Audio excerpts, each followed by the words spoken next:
E nós... Hoje o país mais envelhecido da União Europeia, o peso da população ativa aproxima-se, enfim, de um ponto em que não haverá trabalhadores suficientes para sustentar reformados e as crianças através da segurança social. Se acaba por rejeitar a imigração como uma forma de equilíbrio, qual é a alternativa concreta, a alternativa mais imediata para garantir as pensões, para garantir o Estado Social? Deixa-me só explicar porque é que acho que a imigração não é a solução. Nós temos na Europa exemplos de onde levou a imigração descontrolada. Não estamos a inventar a roda. A Clara há pouco dizia-me, vá à Baixa de Lisboa. E eu digo-lhe, vá a Bruxelas. Saia um bocadinho dali do centro de Bruxelas, da praça principal. Parece que está na Arábia Saudita ou no Paquistão. Quer isso para Portugal? Gostava de viver num país assim? Claro que não. Até por si, que é mulher. Claro que não gostava. Imagino eu que não gostasse. Não gostava de que o obrigassem a andar de burca, ou que andassem a andar coberto, ou que lhe tirassem direitos por ser mulher. Mas vamos lá ver. Eu não quero viver num país... A Suécia está a mudar as leis de imigração. A Bélgica está a mudar as leis de imigração. A França está a mudar as leis de imigração. A Alemanha está a mudar as leis de imigração. E nós somos os espertalhões que estamos a... E nós também estamos ou não a mudar as leis da imigração? Estamos por causa do Chega. Estamos por causa do Chega, senão ninguém mudava. Estamos por causa do Chega. Porque os outros andaram a dizer o tempo todo que não precisávamos era de mais imigrantes. Aliás, a maior parte dos comentadores que vocês têm aqui nesta casa dizem que precisamos de mais imigrantes, que precisamos é de mais gente, precisamos de pessoas para sustentar as pensões. Vamos lá ver. André Ventura não respondeu, sim. É verdade que os imigrantes contribuem para a segurança social. Também era o que faltava. Quer dizer, já tem a saúde de graça, já tem uma série de privilégios que em alguns casos os portugueses não têm. Só faltava não pagarem segurança social. Quais são os privilégios que os imigrantes têm? Olha, os asilados chegam cá e têm um subsídio de habitação. A maior parte das pessoas não tem. Foram colocados em instituições. Foram colocados em instituições e foi-lhes dada comida. Mas acho que quando um português que é sem abrigo é colocado numa instituição, claro que não é porque ninguém quer saber dele, mas se for um asilado que vem de Marrocos, coitadinho, vai para uma instituição e ficamos-lhe a pagar a comida. Qual e era a alguns desaparecem até. A alternativa era pô-los de volta para o país deles. Mas isso também tem custos. Bom, mas isso é um problema já que a justiça tem que fazer o seu papel. Quem chega cá ilegal, por isso é que se diz ilegal. Ilegal é pegar neles e devolvê-los ao seu país de origem. Por isso é que se chama ilegal. Porque é ilegal, não é? Não podemos fazer. Mas foquemos então nos imigrantes legais. Eles contribuem à segurança social. Como é que se fazem as grandes obras? Também era o que faltava, mas vamos, já lá vamos. Como é que se faz a nova ponte? Como é que se faz o novo aeroporto? Olha, como é que se faz faz-se primeiro pagando melhor aos portugueses. A linha de alta velocidade. A primeira era pagar melhores salários aos portugueses. Em vez de pensarmos, temos de ter mão de obra barata e escrava. Mas isso faz por decreto? Era pagar. Bom, faz-se com crescimento económico, mas faz-se também dando exemplos. E como é que se faz com crescimento económico se somos o país mais envelhecido da Europa? Mas deixa-me voltar aos imigrantes, que senão eu não consigo responder àquilo que me perguntou. Eles contribuem para a segurança social, mas o Orçamento do Estado, também todos os anos, atribui uma dotação gigantesca para a parte social de apoio, que é para com os nossos impostos e que é para com as nossas contribuições. Não são os imigrantes que estão a salvar o país, não vamos entrar nisso, que isso é a fantasia de alguns globalistas, mas isso não é verdade. Não são os imigrantes que nos estão a salvar, no máximo nós é que estamos a salvar a eles. Atenção, não são eles que nos vêm salvar o nosso país. Estão ou não a ajudar ao crescimento económico do país, André Ventura? Isso é uma coisa. Outra é virem para cá dizer que nós dependemos deles, era o que faltava. Este país ainda é nosso. Aqui nós não dependemos de ninguém. Aqui dependemos de nós e tivemos cá durante 9 séculos. E assim foi. E sempre sobrevivemos. E bem, portanto, não nos venham dizer que nós é que precisamos deles. No máximo, eles é que precisam de nós. Têm que ter de nós acolhimento, em alguns casos, e têm que fazer o possível para se integrar na nossa cultura e nos nossos valores. Sim. É isso que eu espero de quem vem para cá. Sim. Ora, os imigrantes chegam cá, devem contribuir nas áreas onde se vão inserir e é por isso que nós defendemos cotas. Porque a cota vai permitir ver onde é que há necessidades de economia, onde é que há necessidades de mão de obra e fazer essa seriação. São os próprios empresários, como sabe, que dizem que precisam de mais. Com certeza, e precisam de cotas, porém... Na agricultura, nas pescas, para grandes obras. Quando nós propusemos as cotas era por causa disso. Era para identificar nichos do mercado em que fosse preciso e agir. PS e PSD votaram contra. Eu não posso fazer mais, francamente. Mas a mensagem muitas vezes que passa não é uma diabolização geral da imigração, André Ventura. Não é essa a mensagem que tem passado. A mensagem quando o país também precisa de imigrantes, obviamente legais, com cotas, para ajudar a economia a crescer. A mensagem é esta. Quem vem para cá tem que cumprir as nossas regras. Certo. Quem vem para cá tem que respeitar a nossa cultura. Quem vem para cá não pode viver de subsídios. A mensagem é clara, não é nenhuma diabolização. É clara. Olha, nos melhores países do mundo, como a Suíça, é isso que acontece. Portanto, o que nós queremos é um regime próximo da Suíça, dos Estados Unidos, do Canadá, que são os melhores países do mundo. O que a esquerda e o centro-direita querem é que o nosso regime seja mais perto do de Marrocos, do de Espanha e etc. Eu prefiro aproximar o nosso país da Suíça, da Bélgica, do Canadá, dos Estados Unidos, que é países onde quem chega tem que cumprir regras, tem que estar legal, tem que entrar por um processo e se não cumprir esse processo é expulso. Como aconteceu até com imigrantes nossos. Sem dúvida. Portanto, nós queremos estar mais perto dos melhores ou queremos estar mais perto dos piores? É fácil. Mas o senhor muitas vezes diz que a resposta, nomeadamente à questão do envelhecimento da população, que nos fragiliza enquanto economia, porque um país com com tantas pessoas acima dos 65 anos e com uma baixa taxa de natalidade, é um país com um futuro comprometido. O senhor diz que a resposta é mais família. Como sabe, vários países europeus, França, por exemplo, que liderou este processo, Suécia, Dinamarca, Hungria, começaram há 10, há 20, há 30 anos a investir massivamente em políticas de natalidade, a investir muitos recursos. Os efeitos levaram muito tempo a surgir, isso é verdade. Não inverteram totalmente o investimento, apenas o abrandaram e nenhum deles conseguiu resolver o problema sem recorrer também à imigração. O que eu lhe pergunto é se está disponível para também, enquanto Presidente, defender medidas deste nível que terão um grande impacto orçamental e se o país pode ou não pagá-las. De promover a natalidade. A natalidade, claro. Com certeza. Aliás, a solução para não termos que ser um país que está a importar imigrantes a toda a hora é também sermos um país de natalidade. Isso significa sermos um país amigo das famílias e dos jovens. Não pode ser um país onde os jovens se vão embora, sobretudo os jovens qualificados, e estamos a importar uma série de mão de obra do Bangladesh, da Índia, do Paquistão, etc. Não pode ser esse país. Portanto, nós temos sim que ter aposta em natalidade e em jovens. Aliás, temos um país da Europa, que é sempre diabolizado pelo jornalismo, que é a Hungria, que é provavelmente onde mais se tem verificado... Acabei de falar da Hungria. Eu sei, por isso é que eu estou a dizer.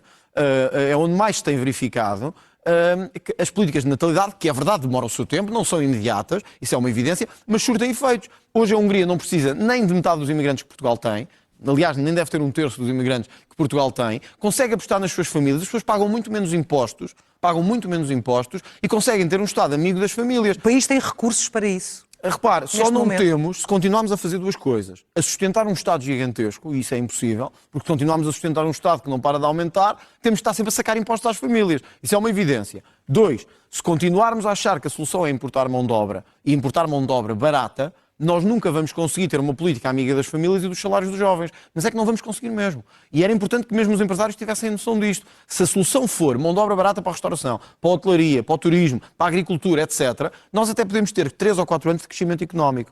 A breve trecho vamos ter conflito social, vamos ter quebra no sistema de segurança social e vamos ter um aumento exponencial da criminalidade. Mas como é que se aumentam os salários se a economia não cresce proporcionalmente? Mas não é... Ou seja, a economia precisa de crescer para que as empresas também possam aumentar os salários. Claro de Sousa, hoje é evidente que uma série destes 1.600.000 imigrantes que cá estão na economia paralela. Se não estavam a pagar impostos e o país estava a arrecadar muito mais. É uma evidência que muitos deles estão na economia paralela, é uma evidência que muitos deles não pagam impostos e é uma evidência que muitos deles beneficiam da segurança social. Também há mesmo outros assim que pagam. é um salto positivo. Também há outros que pagam e também há outros que beneficiam da segurança social. Agora, nós temos que fazer um juízo a médio prazo do que queremos como país.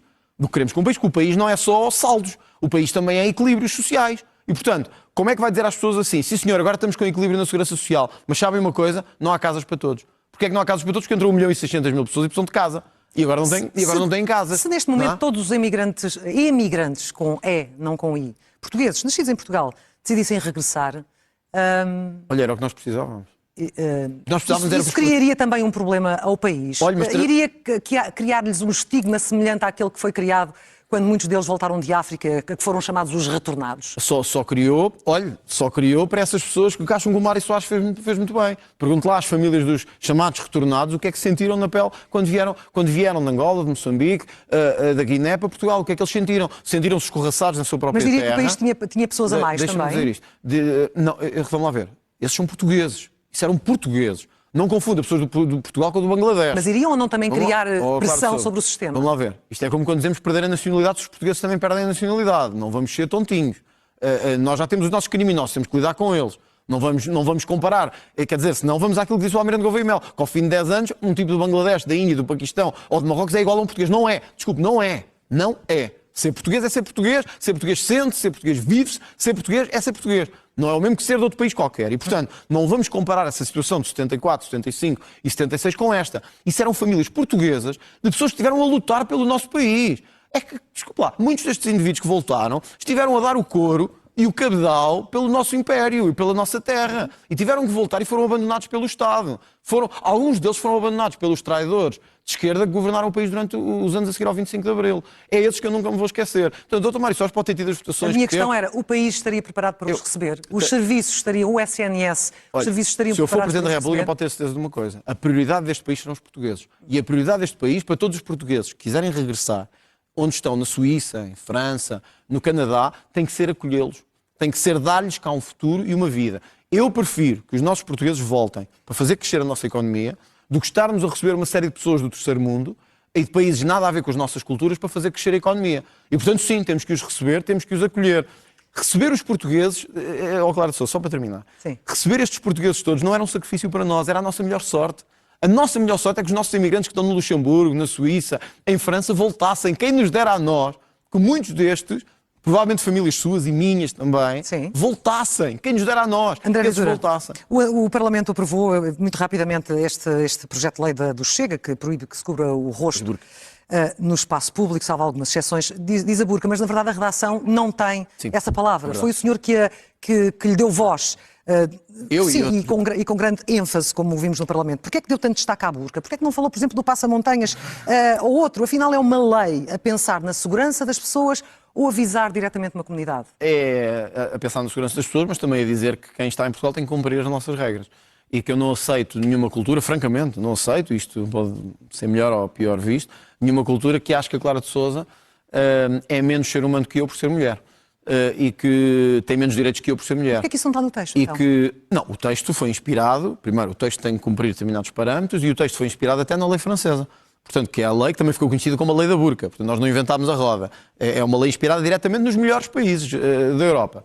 Aliás, vários países da Europa já tiveram uma lei parecida com a nossa. Só que nós cá gostamos de fazer estes dramas à volta deste... A nossa lei pode evoluir para a lei francesa? Não, ela até não, é porque nós sabemos que em França ela até já é próxima. As meninas, as mulheres...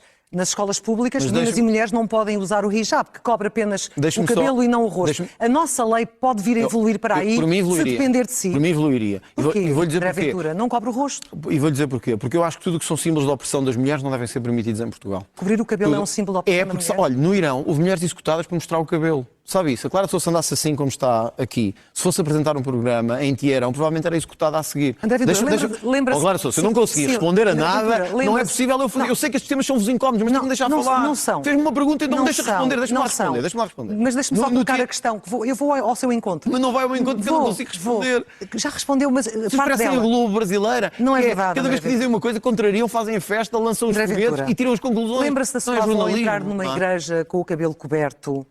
Eu lembro-me da minha entrar com o cabelo coberto. Mas está e os ombros cobertos. Mas acha que as coisas são comparáveis? Não, estou a dizer que cobrir o cabelo é um sinal de opressão. Acha que o cristianismo tem algum sinal hoje em dia, ou há 20 ou 30 anos, que tem que ver com a opressão da mulher e com a diminuição da mulher? Acha que isso é comparável? Um país como o nosso de cultura cristã, de matriz cristã, de valores cristãos, estar a tolerar no seu território que uma mulher possa ter que ser coberta não porque quer, mas por vontade dos homens, de opressão masculina, de diminuição dos seus direitos e de deturpação da sua dignidade. Mas o hijab é isso? Se acha que isso é normal, eu não acho. E acho que nós temos que evoluir para dizer àqueles que vêm para cá, sejam eles islâmicos ou não, porque podem não ser só islâmicos, todos os outros, que nós temos alguns valores que não abdicamos. Um deles é a igualdade entre homens e mulheres. Ora, quando nós vemos na rua um homem a andar com 3 mulheres atrás, como se fossem animais, cobertas da cabeça aos pés, como se não tivessem direitos, nós temos duas hipóteses. Ou vergamos a isto e ajoelhamos-nos, ou dizemos que eu não concordo com isto e eu não aceito isto. Eu serei o tipo de presidente que não se ajoelha a isto e que diz que em Portugal tem que cumprir as nossas regras. Eu sei que há outros que dizem que é um excesso, é um exagero, temos que respeitar os direitos. Só há uma coisa que me custa, Clara de Sousa, é ver mulheres defender isto. E isto é que me custa mesmo mais. O que me custa é ver estas mulheres de esquerda que batem no peito a toda a hora pelos direitos das mulheres, contra o machismo, contra a opressão de género, mas depois vão para Gaza, onde estão terroristas que tratam as mulheres abaixo do cão, como se costuma dizer, que tratam as mulheres como objetos e andam aqui em Portugal a defender esta gente. Quer dizer, não está traçado o limite. Olha, até o Rui Tavares teve mais inteligência. Até o Rui Tavares teve mais inteligência, que disse, e cito, peço desculpa pela linguagem, eu sou contra os gajos que querem que as mulheres usem burca. Não está traçado o limite, portanto, então. O limite ele pode evoluir. Pode evoluir. E inspirar-se na lei francesa. Pode evoluir e dizer isto. Quem vem para cá tem que cumprir as nossas regras e cumprir os nossos valores. André Ventura, não falámos ainda do papel do Presidente, mas vamos... Não, um papel em termos dos limites constitucionais daquilo de promulgar, de vetar leis, etc. O que é que os portugueses podem esperar de si, muito rapidamente? O veto político é para ser utilizado como regra ou como exceção? Olha, eu vou-lhe dar um exemplo. Quer dizer, se nós tivermos uma lei que tira mais autoridade às forças policiais, não vai passar.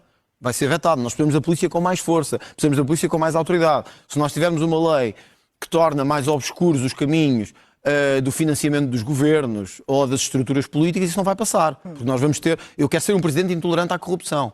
verdadeiramente intolerante à corrupção, se tivermos uma lei que permita a abertura de portas a toda a gente sem controle, não vai passar, que eu quero ser um presidente intolerante à imigração descontrolada. Portanto, se me perguntar, o uso do veto é para ser feito com parcimónia ou sem parcimónia? Depende do governo que tiver em funções. E como Depende presidente, do governo que tiver em funções. O senhor já disse que... Agora, não vou dizer o que outros disseram, que nunca permitirei um governo de A, de B ou de C. O governo é o que as pessoas escolhem. Muito bem. Português é que Mas tem escolhe sido os muito governos crítico que do têm, Tribunal não é? Constitucional, diz que é dominado por um espírito de esquerda, já aqui o deixou hoje claro. Quer garantir um tribunal, enquanto presidente, um tribunal verdadeiramente independente ou um tribunal mais alinhado com a sua visão política? Não é minha. É como disseram alguns juízes nos votos de vencidos, até desta decisão dos estrangeiros, é a representativa do país.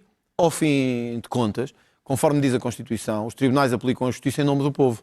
Em nome do povo, não é de nenhuma outra coisa, é do povo. Ora, esse povo mudou, como se viu nas legislativas, esse povo tem mudado, aliás já tivemos 2 legislativas nos últimos 2 anos, esse povo mudou, quer medidas diferentes, quer firmeza na governação, e nós temos ainda, em alguns casos, várias instituições que estão a servir de forças de bloqueio a essa mudança. Isto não é uma questão de ser alinhado comigo. É uma questão de ser alinhado com o povo português. E Portugal é isso que eu acho que temos que fazer. Como sabe, vai ter de substituir o juiz do Tribunal Constitucional nos próximos tempos. Claro, posso dizer isto, a verdade é esta. Nós desde o 25 de Abril, a esquerda dominou as instituições todas. E desculpe dizê-lo, dominou instituições, quer algumas delas de natureza judicial, quer outras de natureza jornalística e mediática, quer outras de natureza universitária e académica. E nós hoje temos uma epidemia, um vírus nestas instituições que é: esta gente não percebeu que deixou de ser representativa no país e continua a querer reagir contra o povo que mudou. Ora, quando o povo muda, quando o povo muda, as instituições não têm que fazer o povo mudar. Quando o povo muda, são as instituições que têm que mudar em nome do povo. É isso que tem que acontecer. Em relação aos juízes que terão de ser substituídos nos próximos tempos, para si é fundamental o Chega ter uma palavra a dizer? Não é questão do Chega. O que é importante é que o Tribunal seja representativo. Representativo das visões do mundo e das visões do país. Eu acho que é isso. Como lhe disse no início, eu preocupo-me zero com cargos, verdadeiramente. Os cargos não são mesmo a minha prioridade. Eu estou focado em garantir que as instituições representam o povo. E é isso que queremos, que as instituições representem o povo português. Já disse as circunstâncias em que terá posse a um governo e em que circunstâncias é que pode dissolver um Parlamento?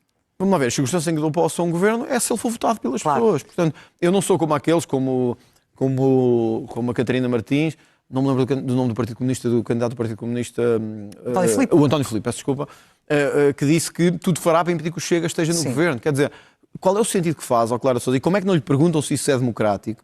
Qual é o sentido que faz o segundo partido mais votado na Assembleia da República, com 23%, haver alguém que diz que tudo fará para que ele não entre no governo? Quer dizer, isso é de uma antidemocracia que se fosse eu a dizer, era de manhã à noite a ser questionado sobre isso. E em que circunstâncias dissolve? Portanto, o dar posse é o que o povo português escolher. Posso ficar triste com algumas escolhas. Se o povo português voltar a confiar no Partido Socialista, eu tentarei dizer que acho que isso é dar via verde à corrupção, mas se escolherem é o que é. Olha, também achei na Madeira e deram. Confiança ao Miguel Albuquerque, é vida. E a dissolução? É de quem gosta da democracia como eu, é assim. A dissolução, eu acho que tem que ser em casos muito específicos e acho que não devemos fazer da dissolução um modo de vida. Acho que os portugueses estão fartos de eleições, francamente. Não podemos andar de eleições de 3 em 3 meses, mas eu já o disse uma vez e também vou repetir aqui consigo.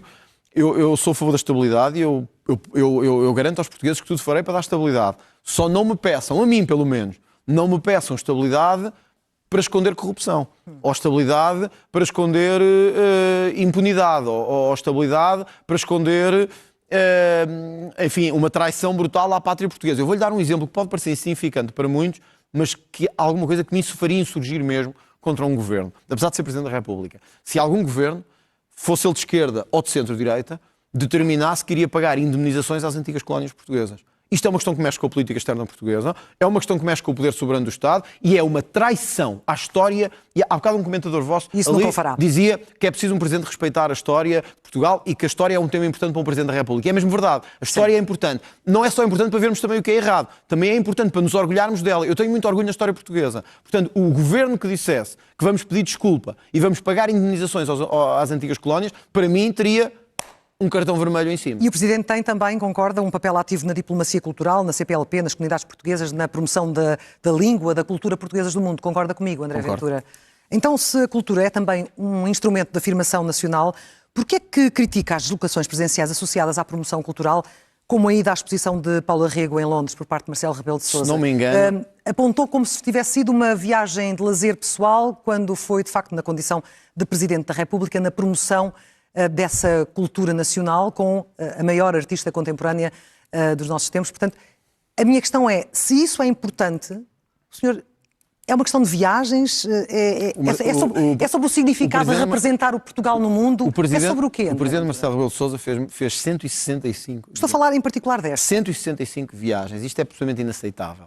Com os contribuintes portugueses a pagar. Isto é absolutamente inaceitável. 165 viagens, algumas delas para ver exposições, para ver jogos de golfe, para ver jogos de futebol, para ver o que fosse. Há momentos que é preciso representar Portugal. E há momentos de dignidade. Acha que ele não o representou? Não, uma exposição da Paula Rego, francamente, não acho que seja para representar Portugal. Quer dizer, ele pode gostar mais ou menos da Paula Rego. Então, a nível cultural, como é que representaria? Qual seria a melhor opção Se o Presidente da República for ver cada escultor português ou pintor português no mundo inteiro, não faz mais nada. Porque andar a viajar pelo mundo inteiro, pago pelos contribuintes. Isso é um disparate.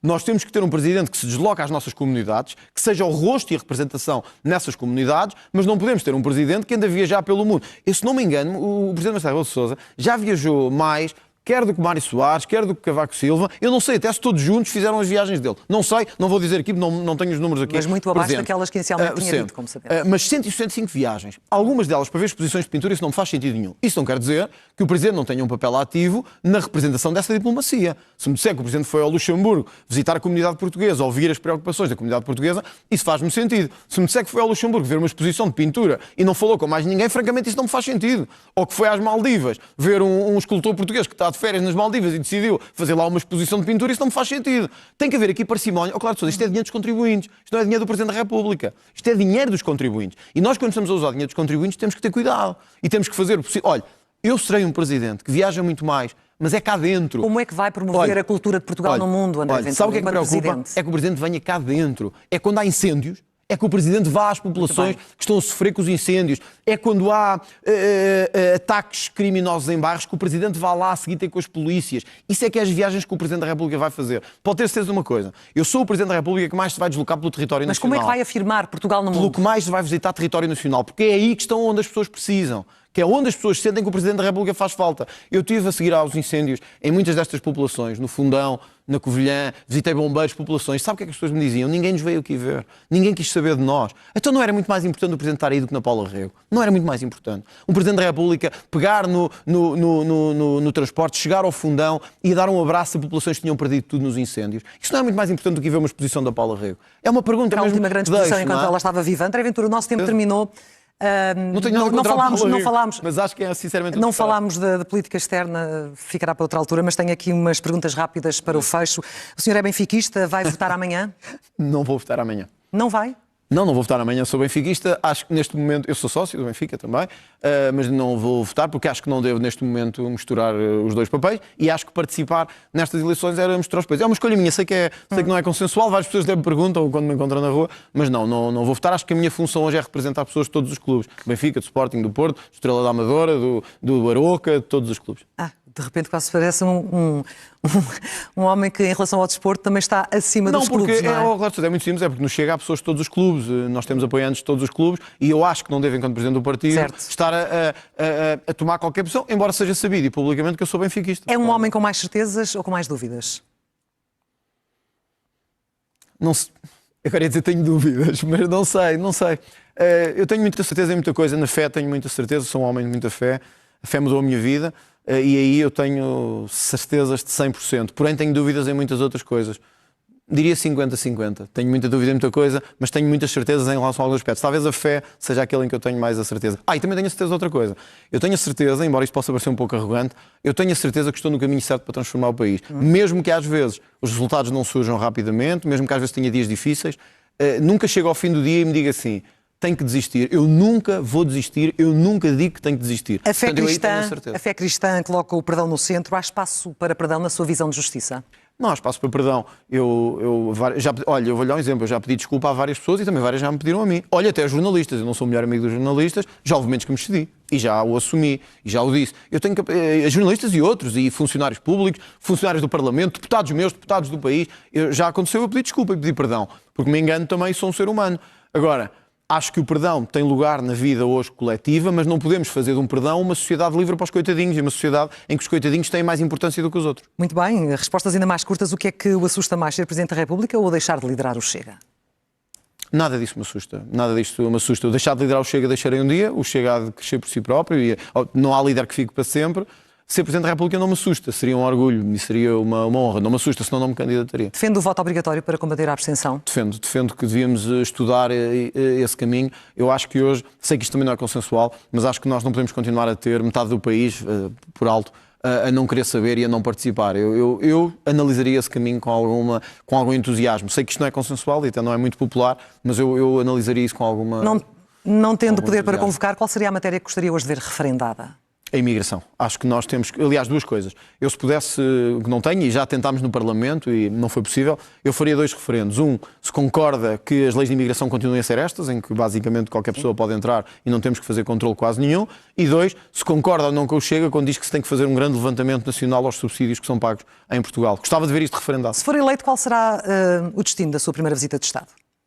O Vaticano, porque provavelmente tenho que agradecer a Deus a fé que me moveu, a persistência e também garantir que nós continuaremos a ser um Estado de matriz cristã e que não deixaremos que nenhuma invasão islâmica tome conta deste país. Uma pergunta também da atualidade, não é muito importante, mas a hora muda no domingo. Essa mudança ainda faz sentido nos tempos que correm? Não sou especialista nisso, francamente não quero dar. Tenho ouvido opiniões de todos os tipos, eu não sou especialista nisso. Tenho ouvido argumentos para todos os sentidos. Eu vou-lhe dar só a minha opinião, isto não vincula nem o partido, nem nada mais. Eu não gosto da mudança da hora. A mudança da hora é uma chatice, prejudica a vida de todas as pessoas, torna-nos, a mim, torna-nos mais sensíveis às mudanças da luz e etc. Agora não quero chatear as pessoas aqui com isto, mas acho que é um assunto que merecia ser pensado até do ponto de vista científico. Até tenho lido algumas coisas sobre isso e acho que merecia. Agora não vou amassar os telespectadores com este assunto. E estas são respostas rápidas. Há algum direito individual que para si nunca possa ser tocado? A vida. Acho que a vida não pode ser posta em causa. E acho que a vida tem que ser aquilo que nos orienta. Nós hoje temos pouca sensibilidade pelo direito à vida e eu acho que o direito à vida é o direito fundamental. O que é que separa hoje um democrata de um autocrata? É que o autocrata não acredita na liberdade de pensamento, eu acredito profundamente, por isso é que eu faço da política a minha vida, porque acredito que é preciso discutir, argumentar e mesmo quando discordo, como é o caso com muitos dos meus adversários, como é o caso às vezes com a imprensa, eu nunca na minha vida defenderia que eles deveriam ser silenciados. Acho que o debate é bom, acho que o confronto é bom e acho que a democracia ganha com isso. A diferença entre um autocrata é que ele faria tudo para silenciar quem não concorda com ele. Eu não sou assim. O que vem primeiro, André Ventura, a ordem ou a liberdade? Eu usaria a expressão do general Ramalhianos mais uma vez. Abril criou uma série, deu a liberdade, mas esqueceu-se de formar cidadãos. Hoje nós temos pouca ordem e por isso é que eu comecei a dizer que tinha que pôr este país na ordem. Eu acho que, francamente, hoje, não me levem a mal, é mais importante pôr o país na ordem do que falar de liberdade. Não posso ser mal interpretado, mas este país precisa de entrar na ordem. Tenho uma última pergunta. Quem é o seu verdadeiro adversário nestas eleições? Gouveia Melo, Luís Marques Mendes ou Luís Montenegro? Não, eu tenho o maior respeito por todos os adversários e ninguém sabe quem ganha. É evidente que acho que o Almirante Gouveia Melo, pelos números pelo menos que são conhecidos, provavelmente será o adversário principal. Mas atenção, quer o Dr. Luís Marques Mendes, quer o Dr. António José Seguro podem ser adversários na segunda volta. E também não é garantido que eu passe à segunda volta. Eu acho que temos que ser humildes o suficiente para perceber que as legislativas são eleições diferentes das eleições presidenciais e que tudo pode acontecer. Portanto, eu diria que estes 3 são os meus adversários naturais nesta eleição, pelos números que se conhece, etc. Vou debater com todos com igualdade, com respeito, mas também dando importância a todos. Não estou a dizer que os outros não têm essa importância. Estou a dizer que, face ao cenário que conhecemos, o provável de ir à segunda volta será com um destes 3, como aliás o Paulo Baldaia há bocado também. Uma segunda volta que não é das legislativas. Uma segunda volta que é das presidenciais. Neste momento eu estou focado em vencer a primeira volta das eleições presidenciais e penso que isso vai acontecer no dia 18 de janeiro. André Ventura, muito obrigada. Obrigado pela presença hoje na SIC.